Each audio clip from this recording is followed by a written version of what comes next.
നമുക്കൊരു കടായി ചിക്കൻ ഉണ്ടാക്കാം. പെട്ടെന്ന് ഉണ്ടാക്കാൻ പറ്റിയതാണ്. അതിന് ഞാൻ 500 ഗ്രാം ചിക്കനാണ് എടുത്തിട്ടുള്ളത്. അതിലേക്ക് 2 ഉള്ളിയും 2 തക്കാളിയും, ഒരു കഷ്ണം കറുവപ്പട്ട, 4 വെളുത്തുള്ളി, ഒരു കഷ്ണം ഇഞ്ചി, 2 കറാമ്പ്, 2 ഏലക്ക എന്നിവയെല്ലാം ചേർത്ത് നല്ല പേസ്റ്റ് രൂപത്തിൽ അരച്ചെടുക്കണം. അതിലേക്ക് 1 ടേബിൾ സ്പൂൺ മുളക് പൊടി, 1 ടേബിൾ സ്പൂൺ മല്ലിപ്പൊടി, 1/4 ടീസ്പൂൺ മഞ്ഞൾപ്പൊടി, 1/2 ടീസ്പൂൺ കുരുമുളക് പൊടി, ആവശ്യത്തിന് ഉപ്പും ചേർത്ത് നല്ല പേസ്റ്റ് രൂപത്തിൽ അരച്ചെടുക്കണം.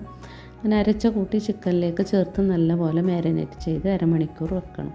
അങ്ങനെ അരമണിക്കൂർ ആയിട്ടുണ്ടെങ്കിൽ ഒരു കടായി പാത്രം വെച്ച് അതിലേക്ക് എണ്ണ ഒഴിച്ച് ഈ ചിക്കൻ കൂട്ടി ഇതിലേക്ക് ഇട്ട് കൊടുത്ത് നല്ലപോലെ വേവിച്ചെടുക്കാം. കുറച്ച് നല്ലോണം എണ്ണ ഒഴിച്ച് കൊടുക്കണം. അങ്ങനെ നല്ലപോലെ വെന്ത് പകുതി വേവായിട്ടുണ്ട്. ഇനി നല്ലപോലെ ഇളക്കി യോജിപ്പിച്ച് വീണ്ടും നമുക്ക് വേവിച്ചെടുക്കാം. അങ്ങനെ നമ്മളുടെ ചിക്കനൊക്കെ നല്ല വെന്ത് പാകമായി വന്നിട്ടുണ്ട്. ഇനി ഇതിലേക്ക് മല്ലിയില ഇട്ട് കൊടുക്കാം.